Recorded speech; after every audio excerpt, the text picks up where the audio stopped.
Hello everyone, welcome back. Chapter 11, Reasonable greater than rational. Aiming to be mostly reasonable works better than trying to be coldly rational. అంటే బేసిక్గా ఈ చాప్టర్లో చెప్పే point ఏంటంటే మనము ఎలాగా అంటే ఈ ఇన్వెస్ట్మెంట్ మనీ పరంగా చూస్తే రేషనల్ అంటే సైంటిఫిక్ థింకింగ్, ఏది రైటో అది చేయడము, దానికంటూ ఒక background check, evidence, data, proof, theory అని ఉండడం. రీజనబుల్ అంటే ఏది మానవ సాధ్యము, ఏది ఓకేష్గా అనిపిస్తుంది మనకి, ఓకే ఇది బెటర్, ట్రస్ట్ వర్తీగా అనిపిస్తుంది అనే పాయింట్. ట్రస్ట్కి మనకేం సైంటిఫిక్ లాజిక్ ఏ ఉండదు, బట్ మోస్ట్ ఆఫ్ ద కేసెస్లో రీజనబుల్గా ఉండడం అనేది రేషనల్గా ఉండేదానికన్నా ఎప్పుడు బెటర్గా ఉండిద్ది అనే పాయింట్ని ఈ చాప్టర్లో ఆథర్ ఎంఫసైజ్ చేస్తూ ఉంటామన్నమాట. బేసిక్గా తను చెప్పాలనుకుంది ఏంటంటే మనమేం స్ప్రెడ్షీట్ కాదు, 2+1 అంటే 3 క్యాల్కులేటర్ కాదు, మనం ఒక పర్సన్, మనకి ఎమోషన్స్ ఉంటాయి. ఈ ఒక్క పాయింట్ తను గ్రహించడానికి, క్లిక్ అవ్వడానికి తనకి చాలా టైం పట్టింది ఫైనాన్స్లో అని చెప్పి చెప్తాం అన్నమాట. అది చాలా మటుకు మనం ఓవర్లుక్ చేసేస్తాం. మనం ఏమంటాం అంటే కోల్డ్ రేషనల్గా ఉండాలి అనే డెసిషన్ ఫైనాన్సెస్లో మేక్ చేస్తే దానికన్నా మనం ప్రతి రీజనబుల్గా మనం ఆలోచించి చేస్తే చాలా బాగుంటుంది. రీజనబుల్ అనే పాయింట్ ఏంటంటే రియలిస్టిక్గా ఉంటుంది.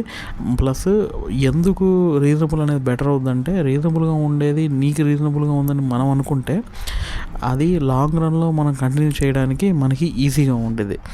సో అదే మనీ మేనేజ్మెంట్లో మోస్ట్ మ్యాటర్ అవుద్ది. సో మన కన్సిస్టెన్సీ, కాంపౌండింగ్ రావాలంటే లాంగ్ రన్లో మనం చేయగలాలి. లాంగ్ రన్లో చేయాలంటే అది నిజంగా మనం నమ్మగలిగేలా ఉండాలి. ఎంత కరెక్ట్ విషయమైనా మనకు తెలియంది చేయాలంటే మనకి భయం వేస్తుంది. సో మోస్ట్లీ బీయింగ్ రీజనబుల్ అనేది ఎప్పుడు వర్కౌట్ అయిపోద్ది అన్నమాట. So to show what I meant, అతను ఒక స్టోరీ చెప్తున్నమాట, ఒక ఇంట్రెస్టింగ్ మెడికల్ స్టోరీ. ఇది చాలా బాగుంటుంది యాక్చువల్గా. సో ఎలాగా సైఫిలిస్ని మలేరియాతో క్యూర్ చేశారు. సైఫిలిస్ అనే డిసీజ్ అనేది ఒక సెక్షువల్లీ ట్రాన్స్మిటెడ్ డిసీజ్లో ఉంది. ప్లస్ చాలా రోజులు అయిన తర్వాత బ్రెయిన్ కూడా ఎఫెక్ట్ అవుతుంది అనమాట. సో జూలియస్ వాగ్నర్ జూరెక్, హీఈస్ ఎ నోబెల్ లారేటర్, 19th century ఫిజిసిస్ట్ అనమాట, సైకియాట్రిస్ట్. అతనికి 2 యూనిక్ స్కిల్స్ ఉన్నాయి. అతను ఏంటంటే మంచిగా ప్యాటర్న్ని అబ్జర్వ్ చేస్తారన్నమాట. ఇంకోటి ఏంటంటే ఎవరన్నా దానికి క్రేజీ అనుకుంటే ఏ థింగ్ని ఇతను బోల్డ్ అనుకుంటాడు. అంటే క్రేజీ అంటే అసలు ఇది పిచ్చోళ్ళు చేసేదిరా అనుకునే దానికి, ఓహో ఇతను ధైర్యవంతుడు అనుకునే దానికి చాలా డిఫరెన్స్ ఉంటుంది అనమాట. సో అతని స్పెషాలిటీ ఏంటంటే సైఫిలస్ వస్తారు. న్యూరోసైఫిలస్ అనేది ఏంటంటే బ్రెయిన్, సెంట్రల్ నర్వస్ సిస్టము, మన బ్రెయిన్లో ఒక బ్యాక్టీరియా, సైఫిలిస్ అనే బ్యాక్టీరియా పడడం వల్ల అది మొత్తం బ్రెయిన్ని తినడం అనేది స్టార్ట్ చేస్తుంది అనమాట. దానికి అసలు అప్పటిదాకా ట్రీట్మెంట్ లేదు. అయితే అతను ఒక ప్యాటర్న్ గమనించాడు. ఏంటి ఆ ప్యాటర్న్ గమనించాడంటే, న్యూరోసైఫిలస్ ఉన్న పీపుల్ గనక ఏదన్నా తెలియని, అసలు సంబంధం లేని జ్వరాలతో గురైతే వాళ్ళు ఫాస్ట్గా రికవర్ అవుతున్నారు అనేది అతను గమనించాడు. అంటే ప్రొలాంగ్డ్ ఫీవర్ వచ్చి, అంటే దీనివల్ల కాకుండా వేరే ఏదో దానివల్ల వచ్చింది. సో అతను ఏమనుకున్నాడు అంటే ఒక హంచ్ చేశాడు. ఏంటంటే ఓకే, బేసిక్గా ఏంటంటే మనకి ఇంతకుముందు అంతా పాతకాలంలో చెప్తామంటే ఫీవర్ వస్తే మనకేంది, మన ఇమ్యూన్ సిస్టమ్ మెకానిజం ఫైట్ చేస్తూ ఉంది, దానివల్ల మనకు హై టెంపరేచర్ వచ్చింది, ఇంకా కొత్త వైరస్లు మన బాడీలో రావు, సో ఇన్ఫెక్షన్ బాగా ఫైట్ చేస్తుంది అని చెప్పేసి. సో అతను ఆ లాజికల్ కంక్లూషన్కి జంప్ చేసి అతను ఏం చేశాడంటే, ఆ జబ్బుతో న్యూరోసైఫిలస్ అనే వచ్చిన పేషెంట్స్తో అతను ఏం చేశాడంటే చిన్న చిన్న స్టెయిన్స్ ఉన్న టైఫాయిడ్, మలేరియా, స్మాల్ పాక్స్ ఉన్నవి పేషెంట్స్కి ఇంజెక్ట్ చేశాడు. అవును, అంటే మలేరియా ఈ రోగాలని డైరెక్ట్గా పేషెంట్స్కి ఇంజెక్ట్ చేసేవాడు అంట బతుకున్న దానికి. కొన్నిసార్లు ఏమైపోతుందంటే అవి మరీ స్ట్రాంగ్ ఉంటే కొంతమంది పేషెంట్స్ చనిపోయారు. కానీ ఏంటంటే ఆ స్టెయిన్స్ అనేవి గ్రో అయిపోయి ఆ సైఫిలన్స్ కిల్ చేయడం చేసామంట. ఇది ఇప్పుడు మనం చూస్తే నిజంగా చాలా భయంగా అనిపిస్తుంది. ఎందుకంటే ఏంట్రా ఇలా చేసాడు, మనకు ఆల్రెడీ రోగం సఫర్ అవుతే ఇంకో రోగం ఎక్కడం ఏందబ్బా అనిపిస్తుంది అనమాట. కానీ స్లోగా అతను ఏం చేస్తుంటే వీకర్ వర్షన్ ఆఫ్ మలేరియా అని ఒక్కటే తీసుకొని దాన్ని తీసి పెట్టి కొద్ది రోజుల తర్వాత ఫీవర్ చేసిన తర్వాత దాని తర్వాత మలేరియాకు ట్రీట్మెంట్ ఇచ్చి చేసి క్యూర్ చేసేవాళ్ళంట. అంటే కొద్ది రోజులు మలేరియా స్లైట్ మలేరియా ఎక్కించి వాళ్ళు ఫీవర్ వచ్చాక ఆ మలేరియా నుంచి ఉన్న ఇన్ఫెక్షన్ వల్ల ఆ సైఫిలస్ని క్యూర్ అయిపోయాక మళ్ళీ మలేరియాని కూడా తగ్గించేసామంట. ఈ ట్రయల్లో ట్రాజిక్ ట్రయల్లో ట్రయల్ అండ్ ఎర్రర్ ఎక్స్పెరిమెంట్స్లో 6 people 10 people ఇన్ఫెక్ట్ అయిన వాళ్ళు ట్రీట్ అయిపోయారు అనమాట. దీన్ని మలేరియా థెరపీ అని చెప్పి పిలిచేవాళ్ళమాట. 3-4 people వచ్చేసి చనిపోయేవాళ్ళు. అంటే 3-4 people చనిపోయేవాళ్ళు. కానీ ఇంతకుముందు ఎలా ఉండేదంటే ఏమీ లేకుండా ఇది అసలు చేయకుండా ఉంటే 3 బతికేవాళ్ళు రికవరీలో, ఏదో మందులు ఎక్కిస్తూ ఉంటే అలాగా.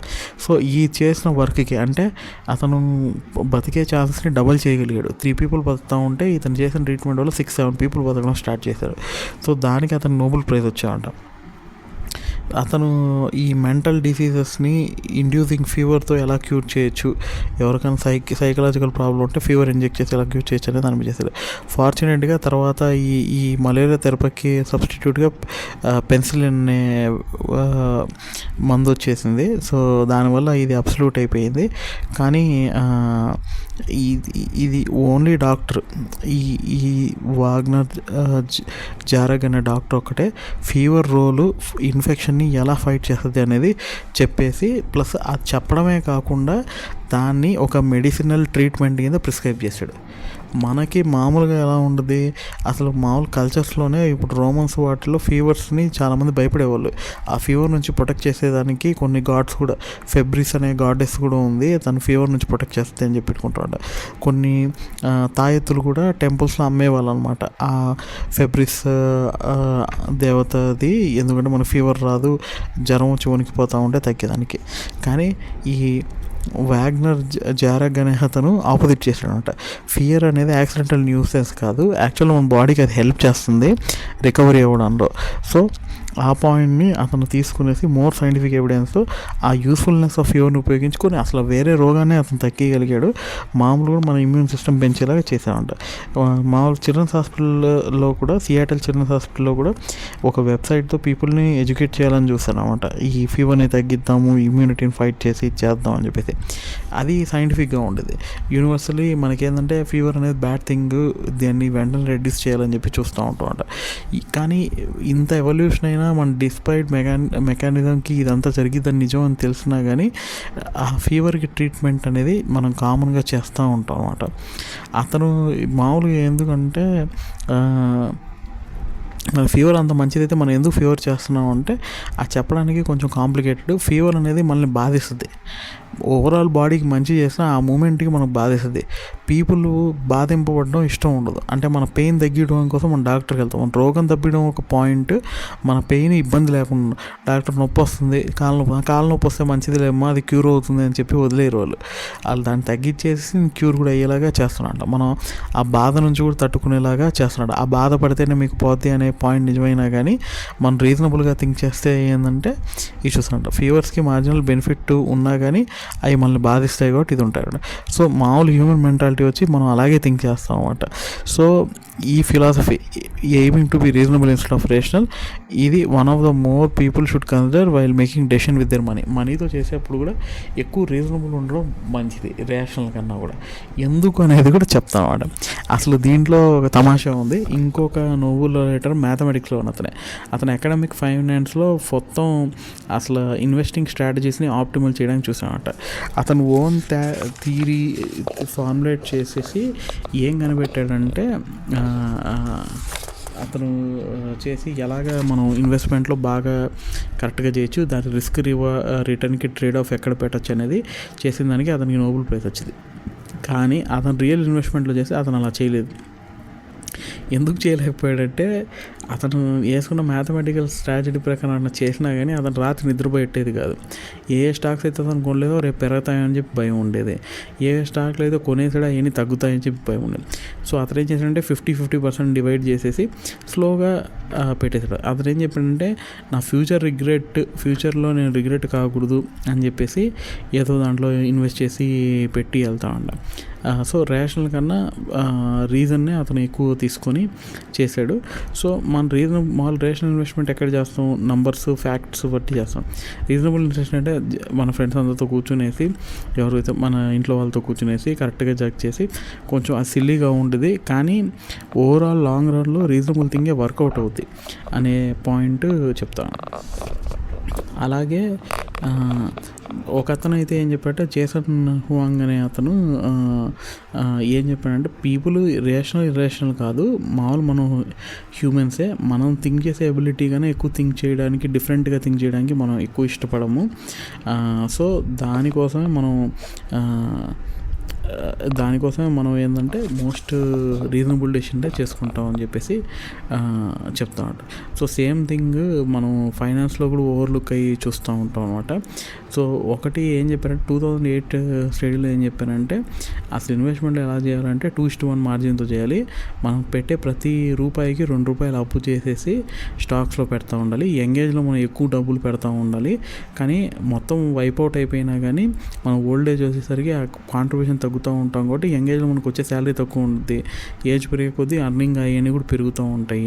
సో పోగొట్టినది ఏదైనా ఉంటే తక్కువ ఏజ్లో తక్కువే పోద్ది, ఎక్కువ ఏజ్లో ఎక్కువ ఉంటుంది. కాబట్టి ఇది మనకి అవుద్ది అని చెప్పేసి చెప్తూ ఉంటాం. కానీ మనకేం తెలుసు, రియల్గా మార్కెట్స్ ఇవన్నీ చాలా రోలర్ కోస్టర్ రైట్గా ఉంటాయి. తగ్గుతున్నాయి అని చెప్పేసి మనం అయ్యే లోపలే ముందరే అమ్మేస్తూ ఉంటాం. మ్యాథ్స్ అనేది పేపర్లో వర్క్ అవుద్ది రేషనల్ స్ట్రాటజీగా, కానీ అది మనకి అంత రీజనబుల్గా కొన్నిసార్లు అనిపించదు అనమాట. చాలామంది పీపుల్ 100% రిటైర్మెంట్ ఫండ్ ఎవాపరేట్ అయ్యేదాకా ఆగరు. అంటే ఇప్పుడు మీరు పెట్టిన అమౌంట్ ₹100 పెట్టారు, అది 80 అయింది, 50 అయింది, మీరు చూస్తూ ఉంటారు. అట్లీస్ట్ 50 అయ్యాక మనం తీసేయాలని చూస్తూ ఉంటాం. అది 0 అయిపోయేదాకా అయితే చూడరు కదా. అది నార్మల్ రీజనబుల్ థింగ్, కనీసం ఉన్నదన్నా కాపాడుకుందాం ఉంటారు కదా. సో కానీ యాక్చువల్గా ఇది చూస్తే ఈ స్ట్రాటజీ చేసి ఉన్న టైంలో పడిపోతున్న టైంలో మొత్తం తీసేసి మళ్ళీ ఇన్వెస్ట్ చేసి చేసుకున్న వాళ్ళు యాక్చువల్ ఫుల్ అట్లే ఉంచిన వాళ్ళకన్నా కూడా 90% ఎక్కువ డబ్బులు సంపాదించారంట. కానీ ఇది ఈ స్ట్రాటజీ ఉండేది అనమాట. సో రేషనల్ రీజన్ ఫేవర్ కన్నా రీజనబుల్ థింక్ అనేది ఇర్రేషనల్ డెసిషన్ అయినా కానీ అది కొంచెం లాంగ్ రన్లో వర్క్ అవుద్ది. మనకి ఇన్వెస్ట్మెంట్ వీటి మీద ఇంట్రెస్ట్ ఎక్కువ ఉంటే కూడా మనం ఎమోషన్స్ ఉంటాయి, ఇది చేయడానికి ఇలా ఉంటుంది, ఇది చేయాలి అనేది. అంటే ఎలాగ ఎమోషన్స్ ప్లే చేస్తాయంటే, ఇప్పుడు మీకు ఒక బ్రాండ్ మీద బాగా ట్రస్ట్ ఉంది, వాళ్ళు బాగా చేస్తున్నారు, హైటెక్ టెక్నాలజీ తయారు చేస్తున్నారు, ఒక మంచి డివైజెస్ ఫ్యాన్సీ థింగ్ తయారు చేస్తున్నారు, మీకు దాని మీద ఐడియా ఉంది, మీరు చేయాలనుకోండి, మీరు అలా అనుకొని మీరు పెట్టేదానికి లేదా అంత మ్యాథమెటికల్ క్యాలిక్యులేట్ చేసి పెట్టేదానికి చాలా ఇది ఉండేది. మీరు దాని మీద పెడితే ఒకవేళ ఆ కంపెనీ సక్సెస్ కాకపోతే సర్లే ఏదో ట్రై చేశారు, కానీ అట్లీస్ట్ నేను నమ్మిన దాని మీద నేను పెట్టాను కదా అనే ఆనందం అన్న మీకు ఉండిద్ది. కానీ అలా కాకుండా మీరు వేరే వాళ్ళు చెప్పారు కదా రేషనల్ ఎంత పెడితే అది పడిపోతూ ఉంటే మీకు భయం వేస్తుంది. ఇది మ్యాథమెటికల్ క్యాలిక్యులేషన్ వచ్చింది, ఇది ఉండాలా ఉండకూడదా అనేది మనకి అర్థం కాదు, ప్లస్ మనకి ఎక్కువ టెన్షన్ చేస్తుంది. ఒకవేళ అలాగా మనం స్టే ఇన్వెస్టెడ్గానే ఉండి అది బాగా పెరిగింది అనుకోండి, అది బాగానే ఉంది. ఫ్యాక్ట్గా చెప్పాలంటే ఫ్యూచర్ని ఎవరు ప్రిడిక్ట్ చేయలేదు, ఏ నిమిషం ఎలా జరిగిద్ది అనేది ఎవరికి తెలియదు. కానీ స్టిల్ మనం ప్రిడిక్ట్ చేసి చేయాలని చూస్తాం, ఎందుకంటే అదే హ్యూమన్ నేచర్. కాబట్టి మనం కూడా అలా చేస్తూ ఉంటేనే బెటర్ రిటర్న్స్ ఇవన్నీ వస్తూ ఉంటాయి. సో బీయింగ్ రీజనబుల్, మన ఇంట్యూషన్ని నమ్మి కొన్ని థింగ్స్ చేయడము అనేది కూడా చాలా ఇంపార్టెంట్. ఎంత మ్యాథమెటికల్ సైంటిఫిక్గా చేసినా మనకి, మన క్యారెక్టర్కి, మనకి నేచర్కి అగెన్స్ట్గా వెళ్ళే థింగ్స్ మనం చేయాలంటే it's always difficult. Okay, so మనకంటూ అలాగా బయాస్ ఉంటాయి. అంటే చాలామంది కూడా ఏం చెప్తారంటే, మన ఏ కంట్రీలో ఉంటే ఆ కంట్రీలో ఇన్వెస్ట్ చేస్తారు, అది 5% ఉంటుంది, మిగిలిన 95% ఆఫ్ ప్లానెట్లో ఉంటుంది, అక్కడంతా ఇన్వెస్ట్ చేయరు. అక్కడంతా ఉంటే ఇంకా డబ్బులు పెంచేదానికి పాసిబిలిటీ ఉంటుంది, కానీ మనకు తెలియదు 95%. అది రేషనల్ కాదు, బేసిక్గా చూస్తే అన్ని దగ్గర ఇన్వెస్ట్ చేయొచ్చు. కానీ రీజనబుల్ ఏంటి, మనకు తెలిసిన దాంట్లో మనం ఆడుకోవడం అనేది reasonable. So sometimes works out. And same thing apply to day trading and picking individual stocks. Long రన్లో చూస్తే group of hedge funds, mutual funds అయ్యే బెటర్గా చేసుకుంటాయి డే ట్రేడింగ్. ఇదినా అలా ఉన్నా కానీ డే ట్రేడింగ్ చేస్తూ ఉంటారు, ఉన్నవి పోగొట్టుకుంటూ ఉంటారు. ఒక అతను ఇన్వెస్టర్ కూడా ఉంటా ఉంటారు, అతను కూడా మోస్ట్ ఆఫ్ ద థింగ్స్ చెప్తారు, అతను కూడా అడ్వకేట్ చేస్తాడు, ఈ ట్రేడింగ్ చేయబాకండి, లాంగ్ రన్లోనే ఇన్వెస్ట్మెంట్ చేస్తారు. కానీ అయినా కూడా ఎందుకు చేస్తానంటే నాకు స్టాక్స్ మీద ఇష్టం అలాంటిది, నేను సంపాదించుకున్న డబ్బులు కాబట్టి నేను ఎక్కడైనా పెట్టుకుంటాను, నాకు అలా చేస్తేనే బాగుంటుంది అని చెప్పేసి పెట్టుకొని ఇన్వెస్ట్ చేస్తాడు, విచ్ ఫెల్ట్ క్వైట్ రీజనబుల్ కూడా కదా. అతని మనీ అతను ఏదైనా చేసుకోవచ్చు అనే పాయింట్ మీద అతను నచ్చిన పని దాని మీద ఇన్వెస్ట్ చేసుకుంటున్నాడు. సో చేస్తున్నట్టు. సో ఇంకా కొన్ని అంతే. ఇంకా సో బేసిక్గా మొత్తానికి అయితే ఈ పాయింట్ అయితే చూడాలంట. ఒక అతను కూడా ఉంటారు, జాక్ బోగల్ అనే అతను కూడా వ్యాంగార్డ్ ఫౌండర్ అనమాట. అతను లో కాస్ట్ ప్యాసివ్ ఇండెక్స్ ఇన్వెస్టింగ్ని బాగా ప్రమోట్ చేసామంట. ఎందుకంటే ఇండెక్స్లోనే ఇన్వెస్ట్ చేస్తే మనకి ఎక్కువ ఈ ఎక్స్పెన్సివ్ రేషియో ఉండదు అది. కానీ తన మనవడు వచ్చే హెడ్ ఫండ్ ఇది అవ్వగానే తీసుకెళ్ళి చాలా డబ్బులు తీసుకెళ్ళి వాళ్ళ మనవడు దాంట్లో పెట్టేస్తున్నాడు. ఎందుకు అలా చేసామంటే చెప్పాడు, అన్నిసార్లు థింగ్స్ కరెక్ట్ కావు కానీ అయినా కొన్నిసార్లు చేయాల్సి వస్తుంది అని. బేసిక్గా మనోడి మీద ప్రేమతో చేసి అతను పెడతాడు. అతని కెరియర్ కూడా బిల్డ్ అవుద్ది ఎక్కువ డబ్బులు పెడితే అనే పాయింట్తో చేస్తానమాట. సో రేషనల్ థింకింగ్ కన్నా రీజనబుల్ థింకింగే మోస్ట్లీ వర్కౌట్ అవుద్ది. అంటే ఇప్పుడు ఫర్ ఎగ్జాంపుల్ మనకి కంట్రీస్లో రన్ చేసే గవర్నమెంట్స్ ఉన్నాయి. ఇప్పుడు ఒక గవర్నమెంట్ మనకు వస్తే వాళ్ళకి అఫిలియేటెడ్గా ఉన్న బిజినెస్ పీపుల్ వస్తే వాళ్ళ స్టాక్స్ ఏమి ట్రెమెండస్గా గ్రో అయిపోతాయి, ఏదో అయిపోతాయి అనేది చేంజ్ ఏమి ఉండదు. కాకపోతే గవర్నమెంట్ వీళ్ళు ఫేవర్ చేస్తుందని మనకు తెలుసు, అది మన రీజనబుల్ థింకింగ్. సో దాన్ని బట్టి మనం చూసుకొని పెట్టేస్తాం. కానీ రేషనల్ నెంబర్ వల్ల వెళ్తే దాంట్లో వాళ్ళు ఏం కొత్త స్ట్రాటజీ లేదు, కొత్త ఇన్వెస్ట్మెంట్ పుట్టింగ్ చేయలేదు అనే పాయింట్ కాకుండా మనం బ్లైండ్ షాట్ రీజనబుల్ డెసిషన్తో వెళ్ళిపోతాం. And most of the time అది కూడా కరెక్ట్గానే టర్న్ అవుట్ అవుద్ది. సో దట్స్ హౌ రీజనబుల్గా ఉండేది రేషనల్గా ఉండే దాని మీద విన్ అవుద్ది.